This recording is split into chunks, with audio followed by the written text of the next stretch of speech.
All right, yes. So and now, what I want you to do is look at your watch and start your watches. You're going to take notes. Right now is 00. All right? So this is the Richard Schaefer technique of depth interviewing. I don't know if I recommend it to everybody, but I'm going to recommend it to you students as something to play off of. All right? I do a lot of this anymore, it seems. Do like 1-hour interviews with people, and I don't usually do too many interviews around a book. Usually they're more background interviews, investigative interviews, things like that. But a lot of times I'm videotaping or audio taping, and I try and take extensive notes when I'm doing this. Why? Because I don't want to look through an hour of audio tape or videotape. I don't want to do that. And when I take notes, and if he says something good, I'm going to make a note of it. If he says something that I didn't know, like this is his 4th book, I'm going to make a note of it, okay? Because I might use it in my write-up. I might use it later on. When I'm editing this down into what would probably be a 7 to 10 minute video, okay? I might use it to get a quote later on. And you'll be doing this in lab. You'll be writing this one up. So pay attention, but at a certain point, I welcome you to come look at the camera to sort of see what's going on. You could check the time, because you'll be able to see the time that the camera started. It's just going to run the whole time.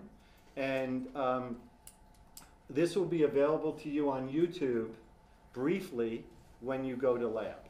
It's because you are afraid to. So go for it. All right.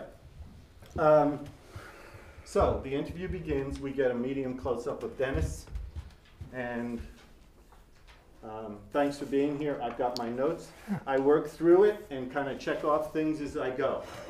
So you worked as a professional journalist? Yes, I was a newspaper man. In Detroit? No, I was a reporter at a newspaper in Flint, Michigan, and then I went off onto the dark side of public relations. For whom? For a congressman. I was his chief of staff, and then I bought my own newspaper. My wife and I can't leave her out, bought my own newspaper in Iowa, and we had that newspaper for 12 years. And then I came here and taught journalism for 10 years. Okay. And this book actually is about war, and you were in war. Yes, I was an infantryman in Vietnam, in the 1st Cavalry Division. Did that ever flash back on you? Was that, not flashback, wrong word, but did that ever influence how you wrote about it? Absolutely. The Pueblo Indians here are in conflict with a Spanish expedition, actually a Spanish/Mexican Indian expedition of almost 3,000 people. The average Pueblo had 50 to 100 warriors. And so they were outgunned and outmanned in every battle. And there were times when I could identify with that situation, and so I tried to get into the mindset of the Pueblo Indians, what they must have been thinking, what they must have been feeling as they were totally overwhelmed by the forces opposing them. Okay, and the year was 1540. 1540. The Winter War was 1540. The Tiwish War was 1540 to 41. And the winter.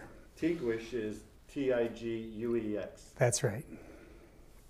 It's a 16th century Spanish pronunciation of those letters. Okay. They wouldn't be pronounced that way quite the same way today.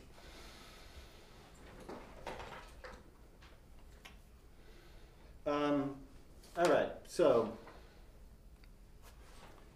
the time period of this book, the Tiguex Wars, is, tell us about that, and had there been any other indigenous European wars on U.S., what would be considered U.S. soil up to that point? This is America's first Indian War. It's also the most ignored and most forgotten war. This book is the first book ever devoted to the Tiwash War. I think that part of that is because American history ignores Spanish, Hispanic, Native American, Asian American, African American contributions to the development of the country. Or our history books are, hopefully this will start changing, but our history books have not only a Eurocentric viewpoint of American history, but also a very British viewpoint of American history and a very American manifest destiny view of history. And so everything kind of goes along those channels instead of maybe what actually happened. The first people here were Esteban and Cabeza de Vaca, right? Yes. And they came here when? Well, To New Mexico is here. Cabeza de Vaca didn't make it up to New Mexico, but Esteban did. And he is the forgotten explorer of American history. He came to New Mexico. He arrived in New Mexico 1539, leading a Franciscan friar on an exploration. They were trying to find the 7 cities of Cibola, which was really identified with the 7 golden cities that Portuguese bishops supposedly set up in Spanish folklore. It turns out it was Spanish folklore. They didn't think so at the time. Hundreds of years earlier in the battles against the wars against the Moors for the Iberian Peninsula. So Esteban came to, he led the expedition. He came the farthest. He came all the way up to Zuni Pueblo, right on the New Mexico-Arizona border. Some versions, he was, well, the thing that makes us forget about him, I guess, in American history, traditional American history, is that he was an African. So the first person from the old world to come to New Mexico was an African. He was a Moorish slave of the Spaniards. His name, we don't even know his real name. We call him Esteban or Estevanico. But that, of course, is the name the Spaniards gave him. It's the Spanish word for Stephen. He came here leading the expedition. He was either killed by the Zunis or he was freed from his slavery by the Zunis. You get both ideas. There is only one memorial that I'm aware of to this first black explorer in America, and that is Esteban Park in Tucson. It's probably the first memorial made to an African, and it's probably the only one that I know of, at least, made to Esteban, who was the first person to come here. Do we know whether Esteban was, if he was Spanish Moor, he was presumably a Catholic of some veneer at least, but he might have been a Muslim or even whatever? Yes, the assumption of research now, and a lot of research has been done, especially over the last 50 years about this period of history. Although there still is that Anglo-Eurocentric British take on the history. But it is assumed now that he actually was a Muslim. He probably had Catholic influences and was under a lot of pressure to act Catholic as much as he can, but he was a Muslim from northern Africa. That's interesting. Okay, so 1537, Pope Paul III. Oh, yes. Well, when Columbus came to the New World, we'll call it the New World, and it includes all the Americas. It includes the Caribbean. It includes Puerto Rico.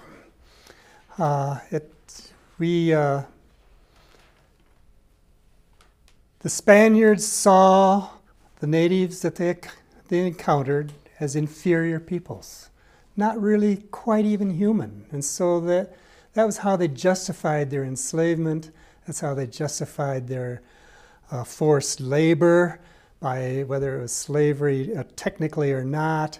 That's how they justified their constant warfare, the plundering of the villages of gold, food, clothing, anything else that they wanted. And so they, in 1537, the Pope said, no, Native Americans, he didn't call them Native Americans, he called them Indians, because that's what Columbus called them. And that's how I'll probably refer to them for the most part in this interview.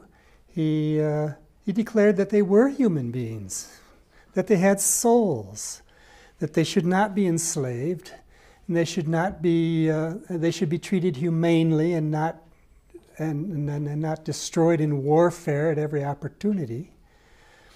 And of course, the biggest losses from the Spanish invasion, the Spaniards called it an entrada. If you talk to Pueblo Indians, they call it an invasion.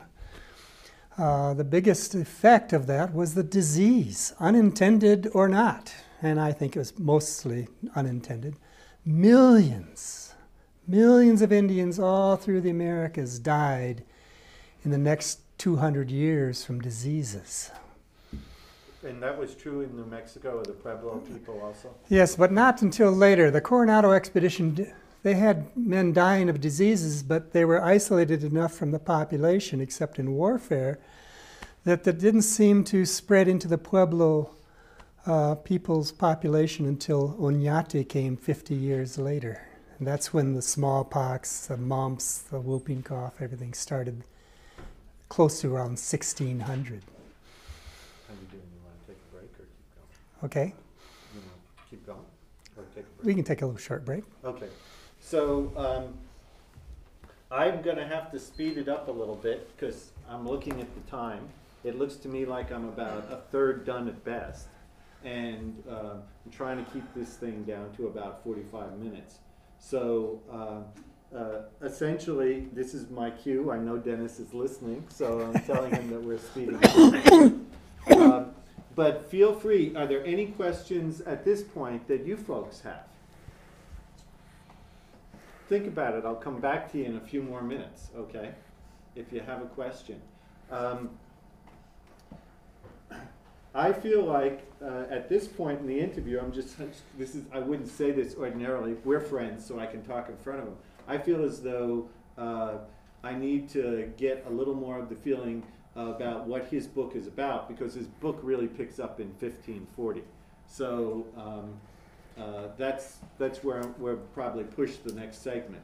And then toward the end, we'll look for kind of bigger issues, bigger fish to fry. So, Richard, I had a question, and maybe this is that bigger fish area, but why did Dennis write this book in the way he did? Because it isn't it's historical fiction. It's fictional history, which how much is history and how much is fiction? Beautiful. So let's pick up with that. So like a close-up this time rather than a medium close-up. Thanks. And so, all right, so let's get to the book.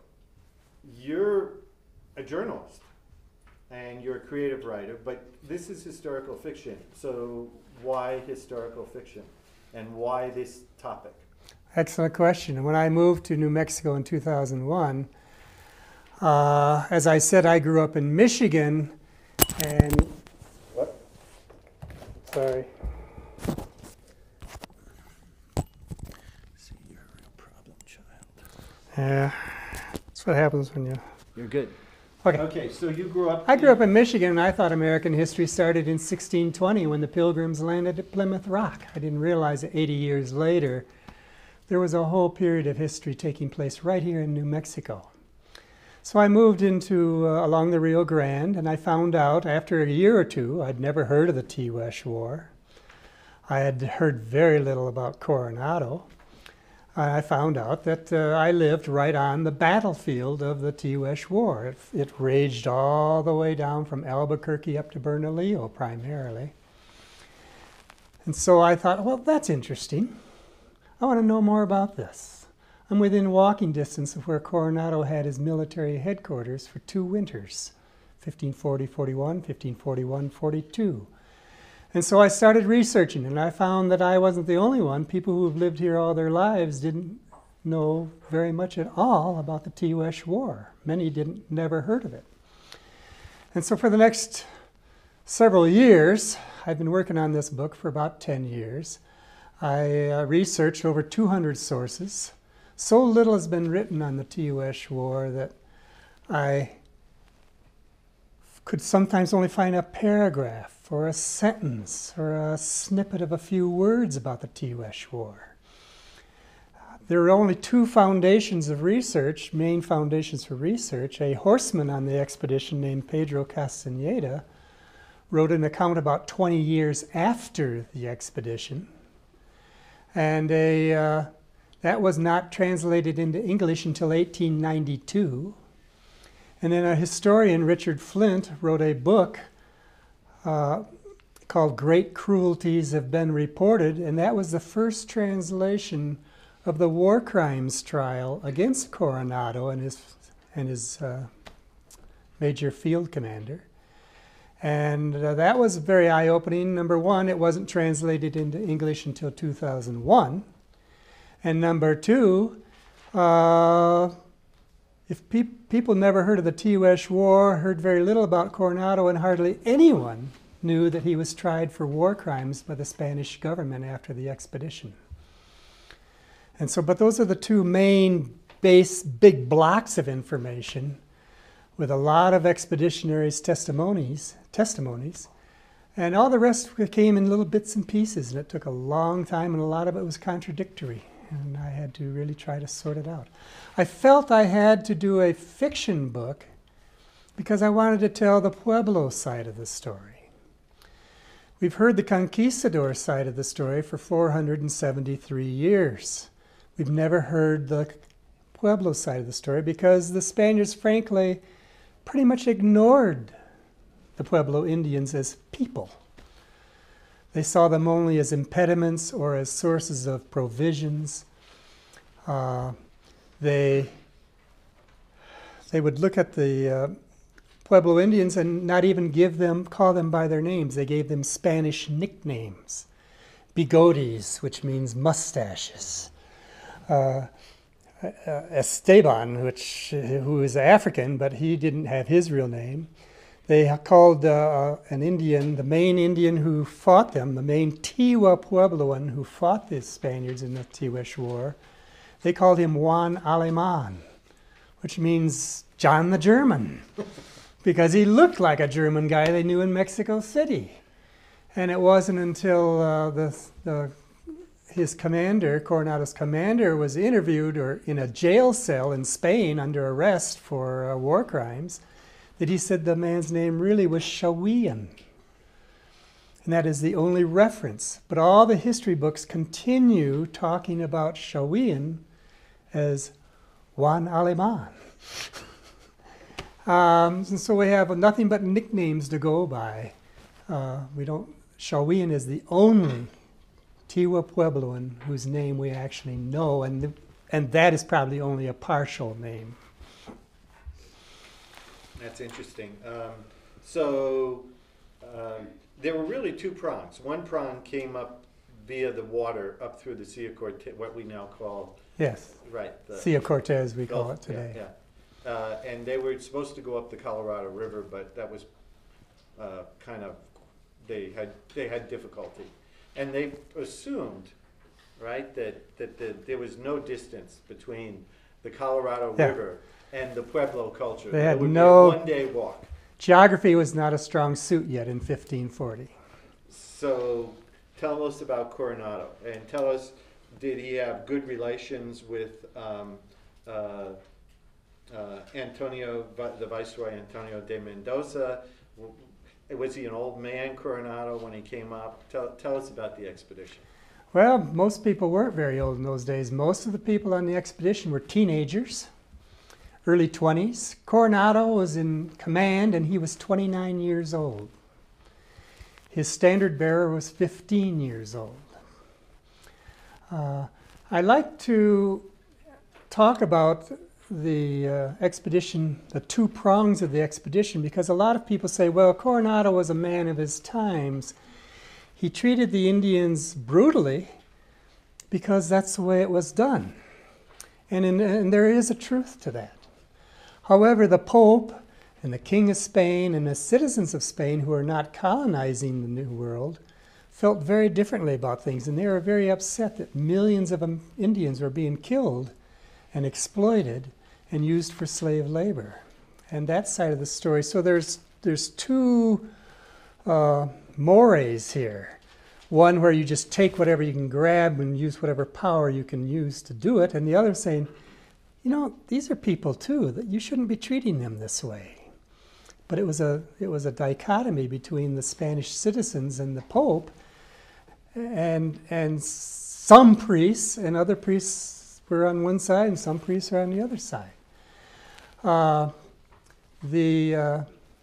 Alarcon was the name of the man who went up the Colorado River. He met thousands of Indians up there. He never had a single battle. He treated them fairly. He said, "You are my brothers. We're going to treat you well. Do not fear us. We want to be your friends."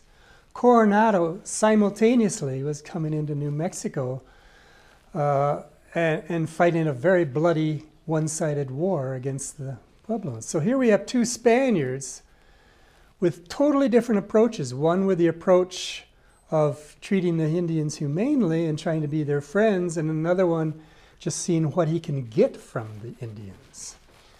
The fact that they were doing the same thing, doing totally opposite things at the same time is very instructive about the morality of the period. Now, so who came up with Coronado?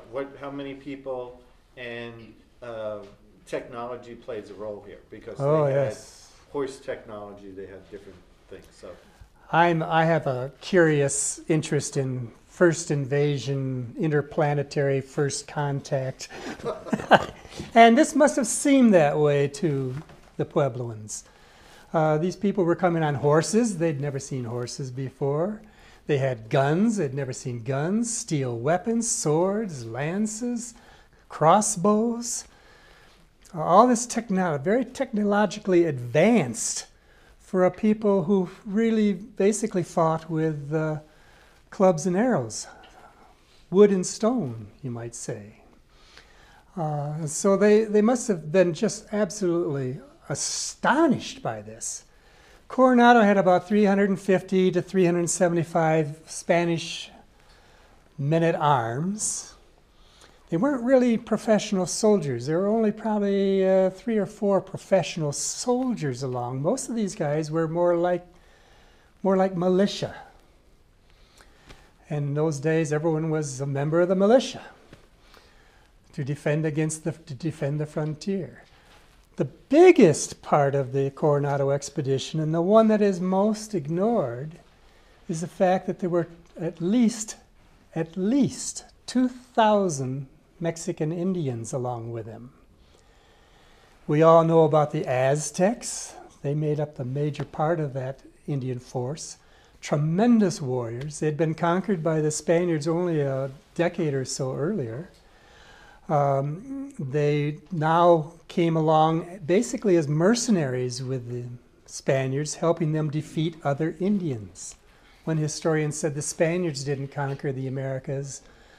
Other Indians conquered the Americas on behalf of the Spaniards. Cortez had tens of thousands of Tlaxcalan allies when he conquered Tenochtitlan, which is now Mexico City.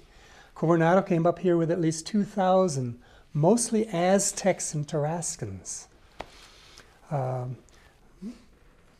Warrior cultures who were notorious or famous or feared even as far north as this, because the Aztecs controlled all the trade routes up into this area. They spoke a Nahua language, which was the language of the Indian trade routes, just sort of like English is the language of our trade routes today. And so they came up here with tremendous force and were really intent on finding riches as they'd found in Mexico, as they were fighting the Incas already in Peru over. They were looking for gold, but that's a little overrated. They really thought they were in the Indies. Columbus had convinced them they were in the Indies. And so they thought the spices and silk and other riches of the Indies, China and India, were just over the next hill. And so they were coming here looking for the spices, the silk, and boy, if they could find gold and silver, that'd be great too. But they really came here primarily for the riches of the Indies. But the gold had encouraged them a great deal in Mexico and in Inca and in Peru. And so they came up here they didn't come up here with a mindset of exploration, and that's the way it's often presented. As Coronado exploring the Southwest, it was an armed reconnaissance. And they came prepared for warfare, not for exploration. They didn't bring geographers with them. They didn't bring miners with them. They didn't bring assayers with them. They didn't bring farmers with them. They brought men-at-arms. And they brought priests. And they brought a lot of they brought 5 Franciscan priests. Excuse me. Another dichotomy is that... Okay, should we take a break? Just briefly. Okay, so we'll pick it up on priests. Sorry, it's a genetic disease. I'm not contagious, so don't worry. It's all my parents' fault. Although if you let him talk too much about his book, you'll start thinking about it at night. So, actually, you see I did a pretty extensive outline for this interview. Get used to that, folks. If you're going to interview government officials, they're going to ask you for that extensive outline before you go into any kind of sensitive interview. I do a lot of immigration stuff.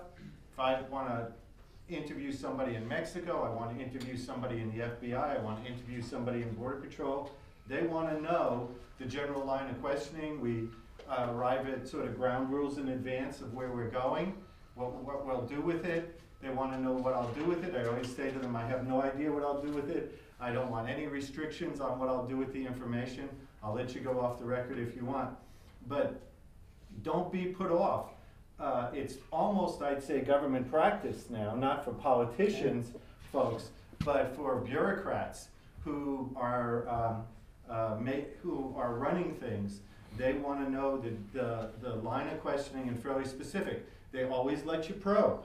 So this isn't that kind of interview, but the reality is that you put a couple questions in there that you know you're going to be able to probe on in the directions you want.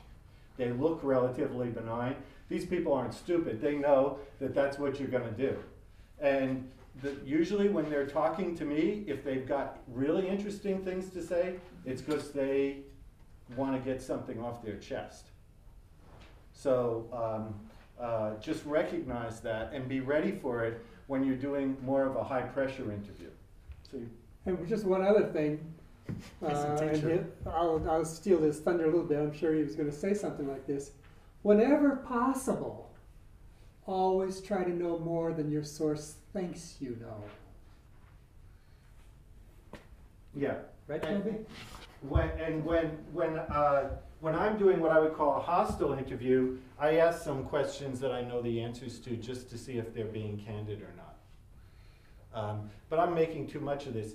Hostile interviews are 2% of the interviews you do. Okay? And hostile interviews, you don't walk them through it progressively. You jump around, just like a prosecuting attorney, to get little bits and pieces and maybe get them making mistakes as they talk for an hour. Sometimes you meet a hostile subject, and then you find another subject at that point. Yeah, that's right. Yeah. Okay, we'll talk about I've been kicked priests. out of many rooms. Okay. I'm sorry? We'll talk about the priests. The priest. My second hostile I interviewed was the head of CBS News. Seriously. When I interviewed him, that was really a hostile interview. Eventually he just said, that's it, I'm done. Kicked me out. Yeah. The microphone. Oh, thank you. Oh, the mic fell off again? Yeah, you're really bad with the mic, Jeez. Dennis. What happens when you bring a newspaper man into a TV interview? He doesn't know what he's doing. Okay, so I see us as being 40 minutes in on this interview right now. So a lot of it is just putting this a little bit more out of the way. Okay, sorry. No, it's cool. Thank you. Thanks for that. Okay, so help me. The priests. We had, the priests were a major part of every conquest in the Americas.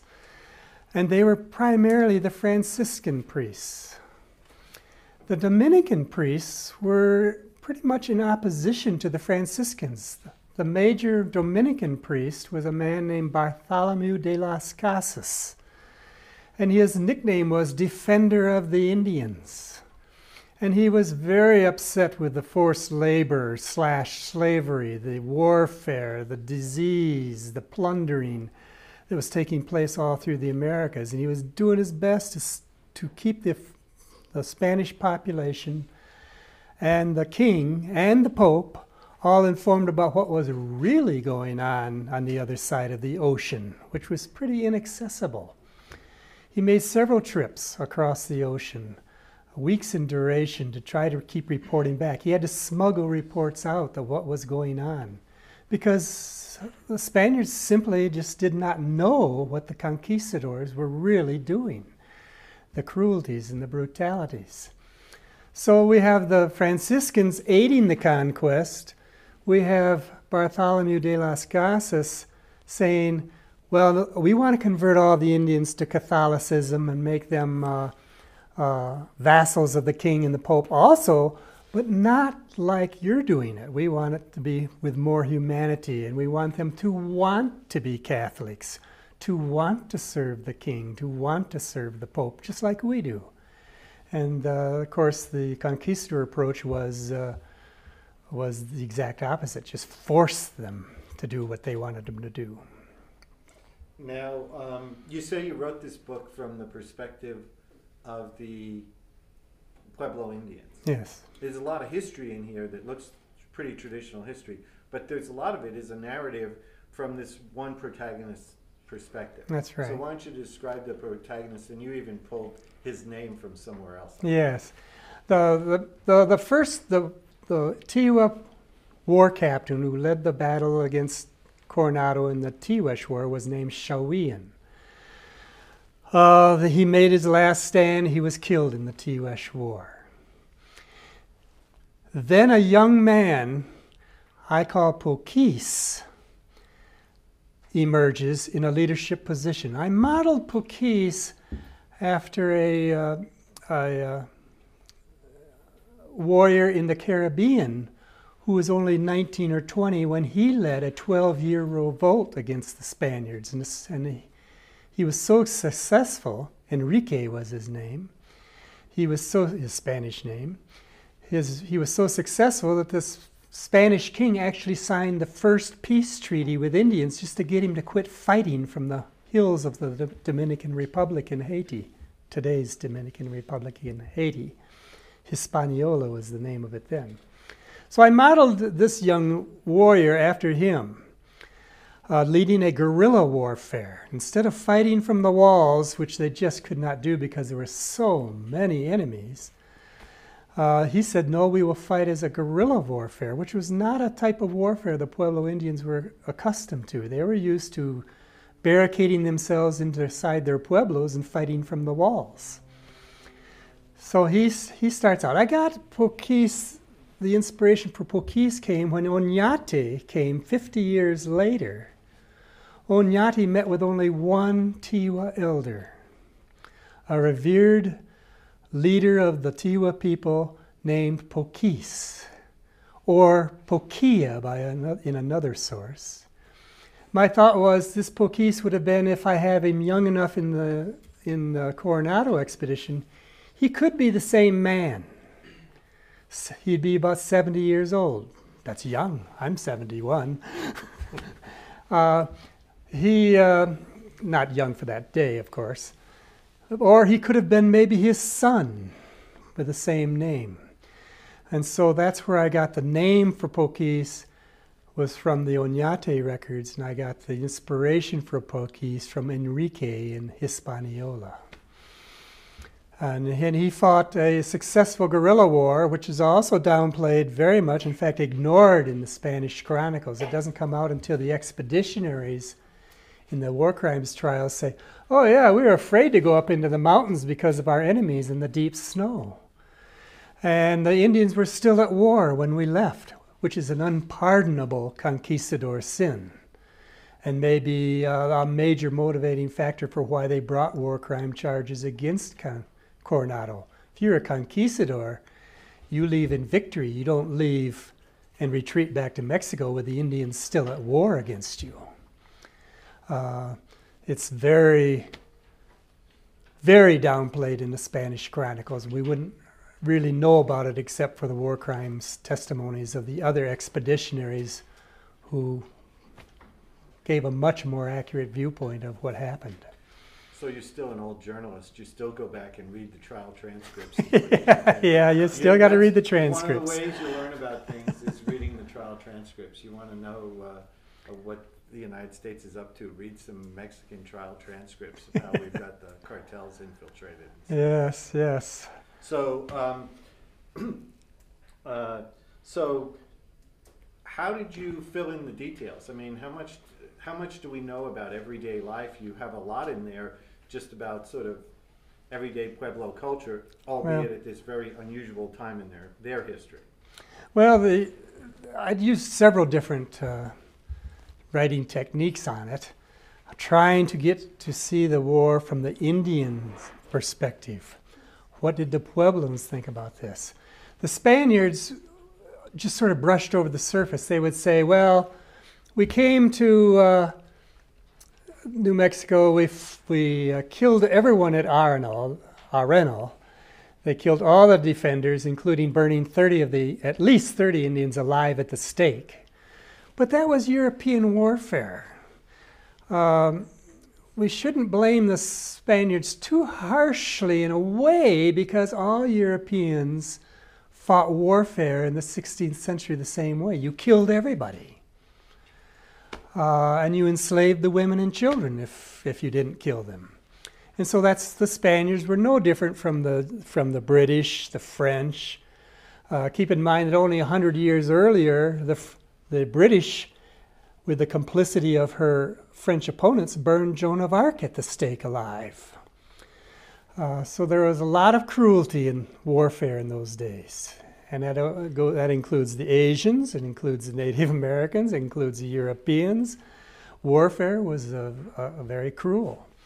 So they killed all the defenders at Arenal, and then they said, well, then we found that they had this stronghold called Mojo. We don't know the name of Mojo, the Indian name of Mojo. Mojo in the 16th century was a Spanish word which meant lichens, algae, mold. And so they said, we found all these hundreds of Indians up in this stronghold, and so we attacked them. Well, that was only a week after Arenal. Obviously, preparations had been going on for probably months for an eventual last stand at Mojo if it was needed. And so so I have them taking the supplies up to Mojo just in case they can't get the Spaniards to leave and they have to fight them. And so there's this gathering of allies from the other pueblos, the other Tiwa pueblos, who were all autonomous, and so they didn't cooperate a lot with each other. In fact, they sometimes argued and even fought with each other, but they had to consolidate because of only 50 to 100 warriors in the typical pueblo. They didn't have nearly enough manpower to even put up a token resistance.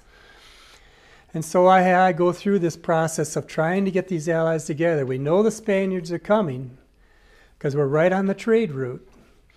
We know they're going to get here eventually. Can we talk them into leaving? Can we deal with them peacefully? Or is there going to be war? We better assume the worst scenario. And so I go into the process of what they must have had to have been doing to prepare for all eventualities. I call it informed speculation. And so I would try to use plausible to fill the gaps in the historical record, I would try to use plausible fiction to say, well, all this other stuff had to be going on at the time. The Spaniards just simply did not talk about it. What must have been going on? And so then I tried to get into that.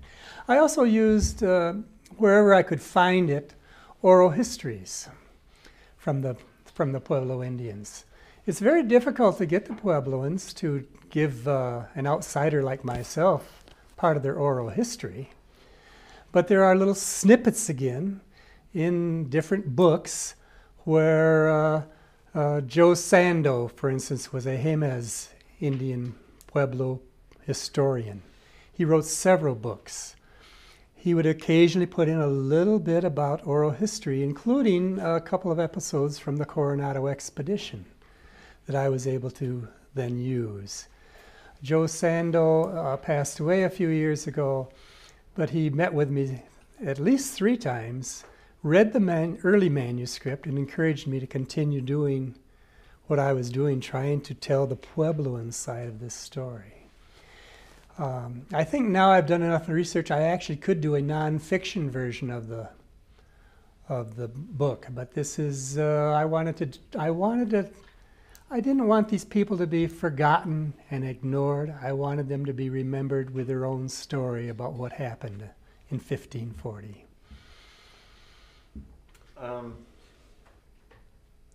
You've got a book of short fiction. That's fiction. Yes. What are the other 2? Well, I have a college textbook I wrote about 10 years ago. Okay, yeah, right. I forgot that's a book. Excuse me. Go ahead. Take a break. Just a minute. Any questions for Dennis? Nothing? Okay, one of the things I always ask people to do is to connect the dots. This is a little different kind of interview, but I like to know what people think the implications of their work is and of what they've done. And to me, that and then that last question that I ask, is there anything else you'd like to tell me?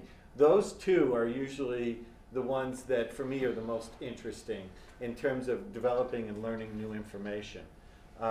And Toby, of course, as a journalist, he's just dying. I can see him. No, I just had a question that you might throw out, and that is, how difficult was this to get published, or was it a breeze, or that type of thing? And That'll scare everyone off from writing a book. Well, no, I mean, that's part of the deal. Yeah, it is. Term papers are 10, 20 pages. All of my this book is the shortest one, 244 pages. All my other books are about 300 pages. So quit complaining about your 10-page term papers. So any other questions? That's a really good one. Okay? Are you ready? Yes. Just a minute, I will be. I'll turn this off. All right. So, well, let's get Toby's out of the way. I did have one quick one. Turk, was he the figure that supposedly took them out into the plains? Yes, yes. Another Spanish nickname. They called him the Turk because he wore a turban around his head and he looked like a Turk to them. So they called him the Turk. We have no idea what his real name was. He led the Spaniards. Part of the plan was when they couldn't get the Spaniards to leave and they were taking all their food and all their clothing to get through the winter because they didn't have supplies. The original intent was to have Alarcón supply them from the ships up the Colorado River, but it was like weeks travel across a forbidding desert. They just couldn't do it. So their only source of supplies was to take them from the Puebloans. So the Puebloans were running out of food, they're running out of clothing, they're running out of shelter. And so they tried to talk the Spaniards into going somewhere else. And the strategy of Indians all through the Americas for the next 300 years or so, oh, you want gold? well, the gold is, our enemies over on the several hundred miles away have gold. Why don't you go look at them? And so the Spaniards, if it came down to gold, they would believe anything they were told. And so they were constantly going across hundreds of miles and leaving the Indians alone. They would successfully get them to leave and go find gold where our enemies live. Quite clever. And so they told him, well, there's all kinds of gold over at the Mississippi River. We didn't know the name of the Mississippi River at that time. But there's all kinds of gold at this huge river that runs through the center of the continent. You should go over there. And so the Turk and Bigotes, we talked about earlier, who's from Pecos Pueblo, they had what they call the Pecos Plot. And they got together and says, take them across the Great Plains. They'll either get lost or they'll starve to death. Mostly lost because there's plenty of buffalo out there. And so that's what they did. And Coronado went across there and spent the whole summer of 1541 over on the Great Plains. The Puebloans started rebuilding all their pueblos that had been destroyed with a war of fire and blood, the Spaniard expression was. And of course he found no gold. He came, and give him credit, he managed to get back, go there and come back and survive, walking and going across the Great Plains. And he came back and they started fighting the Puebloans again and chasing them out of all their pueblos. They went back up into the Sandia Mountains for sanctuary, perhaps even the Jemez Mountains. They also spread out into the Towa and the Tewa and the Keres Pueblos, which were neighboring Pueblos, to find shelter. The Towa and the Keres and the Tewa Pueblos had been kind of on the sidelines. I mean, they're afraid too of all these thousands of invaders. But the second winter, when they saw the Puebloans continuing a guerrilla warfare, these other Pueblo nations, the Keres, the Tewas, the Towas, stopped providing supplies to the Spaniards. And the Spaniards in the second winter were in terrible condition with health, food, clothing, lice, and this constant, you didn't dare go out in the countryside unless you went out with a lot of people because a small party would be attacked in the guerrilla warfare.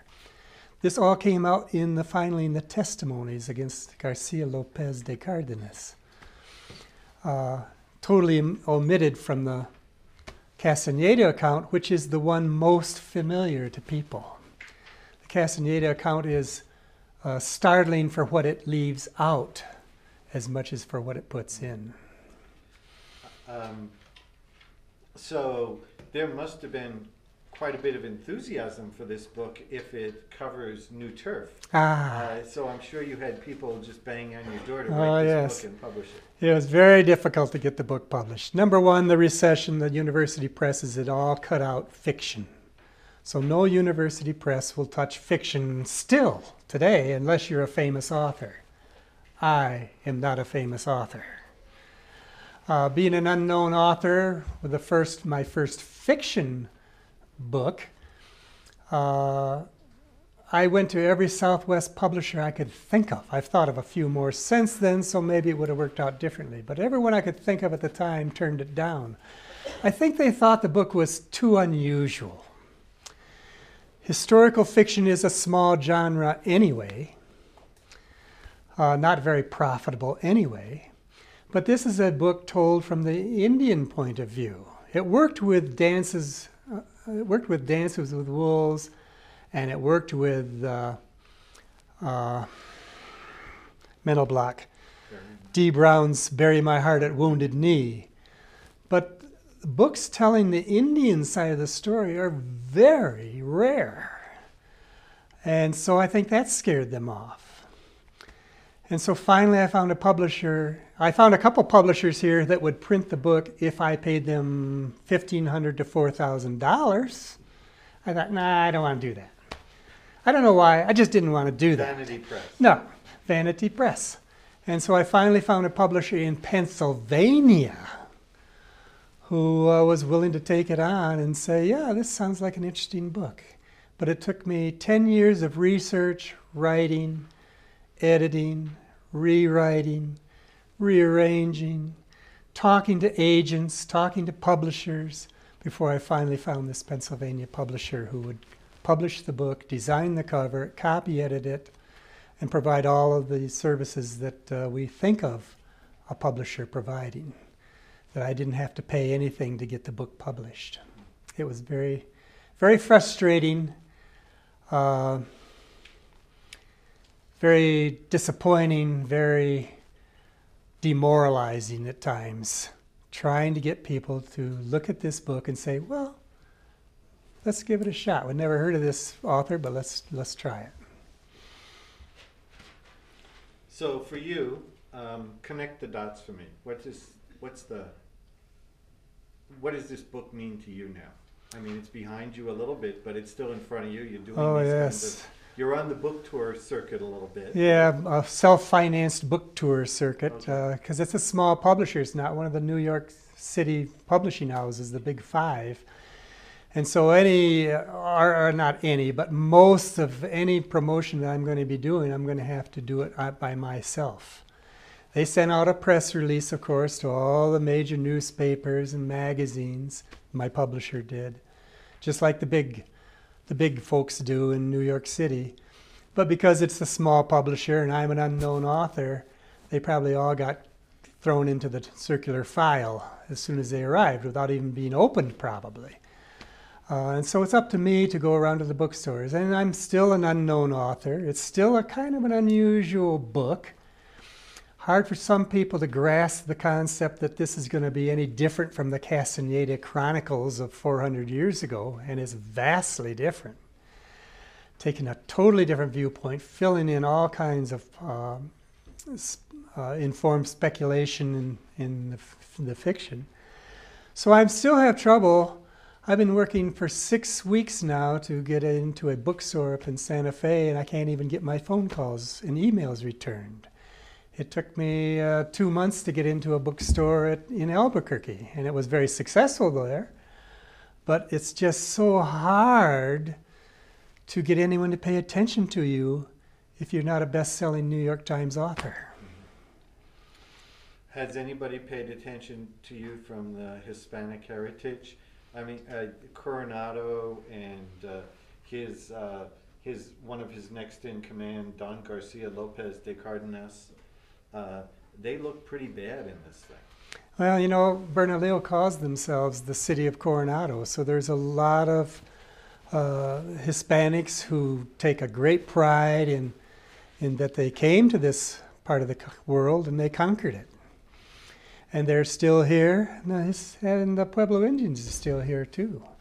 And now we've reached a stage of cooperation, maybe cautious cooperation sometimes, but there is still a lot of pride in the Hispanic community that they were able to accomplish this. And there's also a fear in the Hispanic community because of what came to be known as the Black Legend, that somehow they'll think, oh, the Spaniards / Hispanics were just terrible conquerors, and that they were different from those British and the French and the Dutch and the Germans and the Russians and the Italians.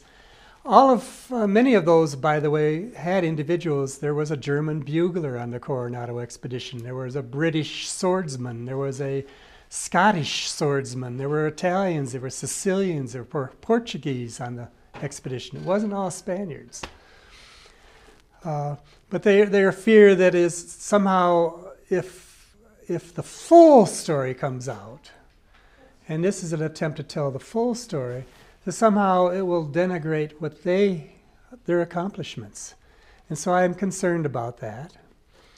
And I try to point out that I don't like what they did, but my gosh, you got to give the Spaniards the credit for walking 4,000 miles back and forth. Some of them probably were closer to 5,000 miles, most of them on foot, for the whole distance, suffering incredible privations crossing deserts and mountains. I wouldn't even want to ride a horse 5,000 miles, let alone walk it. These were tough, determined people.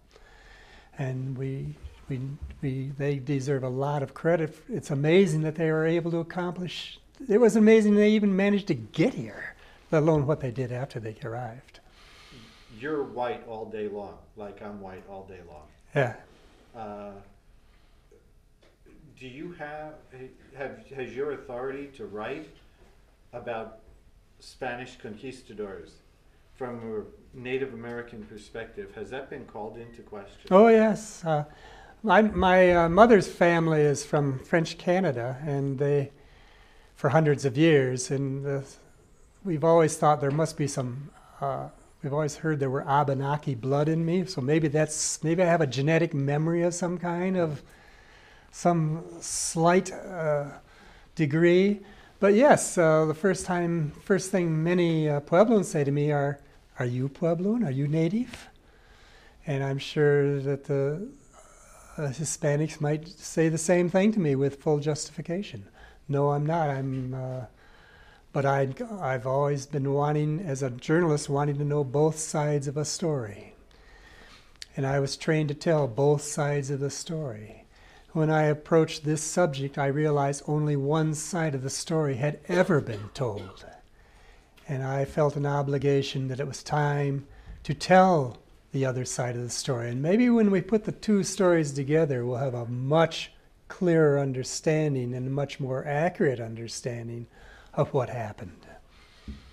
Anything else you want to add? I don't think so. It was a tremendous experience for me. 10 years, people say, do you want to, what's your next book going to be? Another historical fiction book? And I said, not if it's going to take 10 years. Any other questions for Dennis or me? Yes. Quick question. Back in those days, like how they communicated, the Spaniards with the Indians here, because you're saying, okay, the Indians were sending them, okay, go to my enemy, he has the gold and stuff like that, but how did they communicate? Excellent question. Sit back, but answer it to me. Oh. Just for the sake of other classes. Okay? Excuse me. So how did they communicate back in those days? I mean, there's big language barriers. Excellent question. I mentioned earlier that Nahua was the language on the trade routes. So a lot of natives all the way up into what is now the United States and all the way down into central Mexico, or Central America, spoke at least a smattering, knew key words in Nahua. In my book, I talk about this constant communication problem, which often led to misunderstandings. Coronado thought Bigotes was promising to be a vassal to the king and convert to Catholicism. And actually what he was really asking them was, can you be an ally with us against our enemies? But going through sometimes 2, 3, they would go through Nahua, they would go through Pima language, which is a dominant language in the Southwest also.